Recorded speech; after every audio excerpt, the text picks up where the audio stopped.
Hey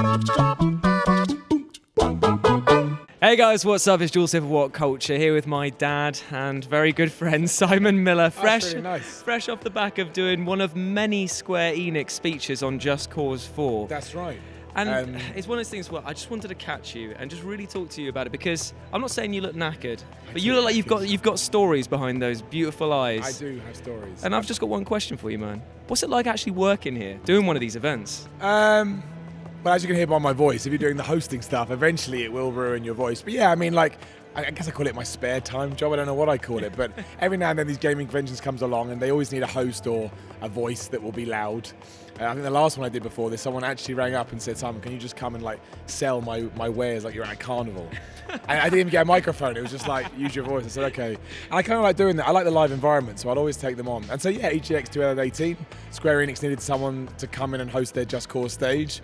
So I always get this wrong because it's so hard to say. So every half past the hour for 30 minutes, they want a presentation Just Cause 4 to like talk about all the new stuff in the game. So basically, they send you, here's the stuff we want you to get across. Yeah. I mean, Square Enix are great in the sense they say to me, you do it in your own style. These are certain, we all know how it works. Publishers have certain messages they want to get across. Yeah. Can you just do it? And they send you the video and you go through it and you come up with kind of things in your head. But mostly you ad-lib it, or I do anyway.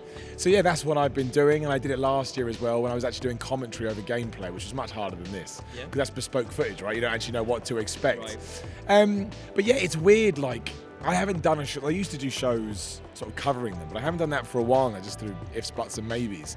And it is a very different experience because you don't really think about this when you're not doing it. You are focused on one game. Yeah. I didn't know Bethesda were here. I have no idea. I haven't seen the Bethesda booth. I don't have time to see the Bethesda booth.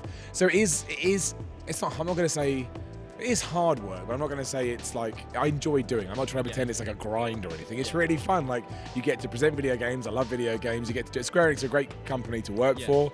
Like, they completely understand I do other stuff and I'm still a critique in some places. They're cool with that. Like, I'm never going to review a Square Enix now, a game, of course, because that would be a conflict of interest. Or no one should ask you their opinions on Just Cause 3. Oh, exactly, yeah. We don't do that kind of stuff. And they get that. So, I really do appreciate that, because I think maybe some other publishers wouldn't be as cool as they are. I mean, sort of like, one thing that's always fascinated me is just organising an event of this size. I mean, you must see so much stuff behind the scenes that goes on. People frantically running around like with headless chickens and things like that. That's the thing. So I got here Wednesday night to do a rehearsal. As always, you want to make sure everything's working. And the stuff isn't even finished. Like, you've got people painting boards and you've got like, plasticine everywhere as people are ripping open stuff to get stuff started. And that's always funny, especially because then you come in Thursday at 10 a.m. when it opens and it's all lovely, it's all fine. But it kind of goes to show, like, I'm working with a dude called David at the moment that works for the people that kind of put all this stuff together. And he's like, on hand to deal with any of these troubles. And he was one of the people that was kind of setting it up. He'll be one of the people to bring it down. And you forget when you're walking around, that's not up here 24/7. Yeah. Somebody has to come and put it up. And all these dudes are really nice as well. That's the other thing. And it's just, I think that kind of stuff goes under the radar. But I guess it has to, because who's going to think about it? I mean, speaking of breaking stuff, packing stuff up and breaking stuff down, you were telling me a story about the Kingdom Hearts Keyblade that almost took a topple earlier on. What's going on with that? Keyblade, right? Day one. Thursday, day one, there is a giant Keyblade in the Square Enix booth, and it is massive. I think it took like 50 hours to construct or something. 50 hours. And the first two people, you know who you are, the first two people that came in decided they were going to try and knock it over. So they ran in, like, gave it a few elbows. I don't know why, I just looked over. I don't want to do anything, I just looked over. And then within 10 minutes, they'd obviously, and what were they going to achieve? Let's say they did knock over the Keyblade. Yeah. Thousands of dollars and pounds worth of equipment destroyed. Probably arrested. Yeah. And then, within 5-10 minutes, they put a Tennessee barrier around everything. 5 minutes of the show starting, which is ridiculous. And stuff like that I don't get. But I also don't know, I always find it fascinating, like on the Square Enix booth this year, everyone knew where Kingdom Hearts 3 was. Yeah. There's no map, there's no guide, and yet people make a beeline for it straight away. So I also think when you work behind the scenes, quite as well, you see how kind of, the publishers do put a lot into putting this stuff on. Like, I'm not saying that we shouldn't criticize publishers. You should if there's something they do that you don't like. But the amount of work and the amount of planning, the amount of just sort of people that come together to even put on one stand, it is crazy. And I never used to expect or appreciate that. Like, I'm basically just here as a host. So I'm kind of sat somewhere in between the general public and those guys, because they're working on it all the time. I mean, they're running around, they're trying to, and obviously they get, bespoke opportunities from, magazines or newspapers or TV stations always to cover their games.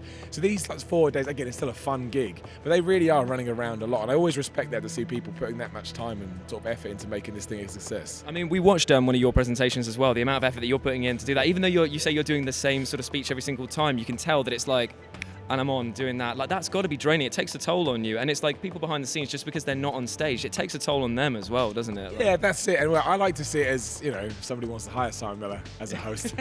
His number will be flashing up on the screen right now. I like to think that, but I like doing the live performance stuff. That's the main reason I take this stuff on, as and when I can, because I like it and I get a kick out of it. But also, I like to think that if I do get hired, I like to consider myself a professional. I sound like an idiot, but I do. And therefore, I expect that even when your voice is run down, even when you've only got 3 more to go, those people have never seen that presentation before, so I want to make sure it feels like the first one, although with a much hoarser voice.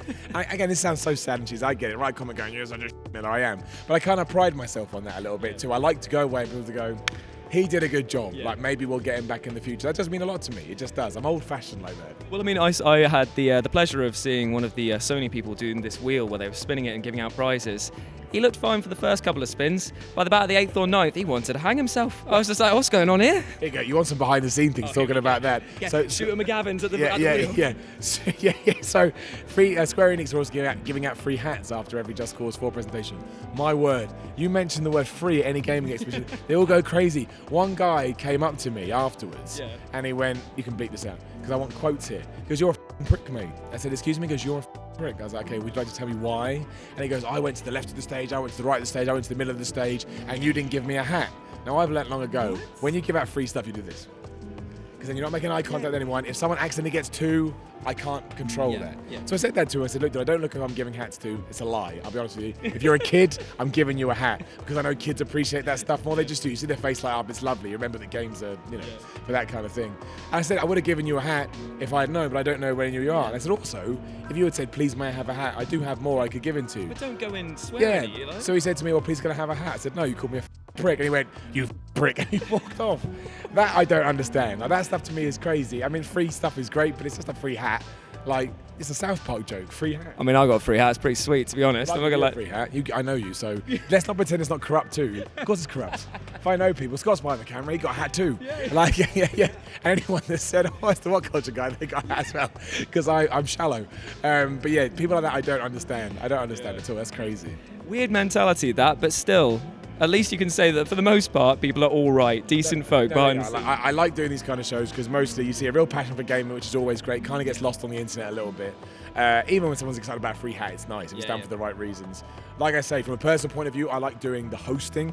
And to me, it's just an extra plus that happens to be about games, something I'm awesome passionate about. But I'll host anything, I don't care. Ringmaster Miller's in the business. Yeah, exactly. So yeah, it all comes together. And it is like, because, back in the day, my main sole job was to be a video game journalist. Yeah. It is amazing to kind of see it from that angle and then see everything that comes together. It's an ordeal. And these guys will be here till tomorrow morning packing it all down. And then, I know some of the guys from Eurogamer, they'll be, starting all the planning tomorrow. It's crazy how much stuff goes into it, and everything's just a small cog in the wheel, and it kind of just goes forward. So what I'm going to ask? You've been starting this thing called the Golden Up, on ups and downs, and it's taken and the brown down. Now you don't need to give out a brown down, although I think it would be to that guy who called you a bit of a prick for the brown down. You get a brown down. Doesn't sound right when you say it like that, mate. I know. I didn't want to do the brown down. I got coerced into it by the internet. But if you were to give a Golden Up to this entire event, what would it be?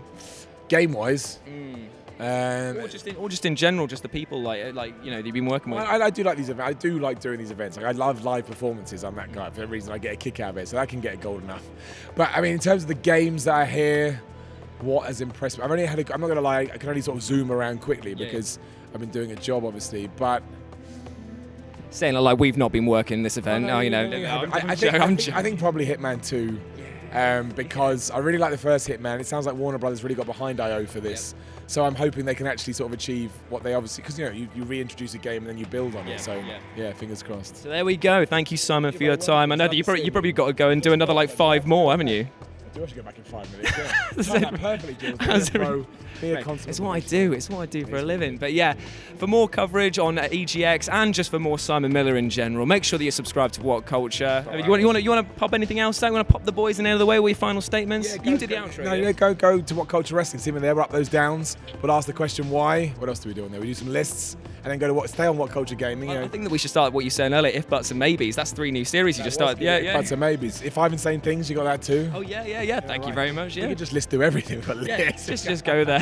what a lovely drawn out outro this is going to be. I like long outros. But thank you so much. There whimsically over here. I'll do it on the other side so it'll be crisscross.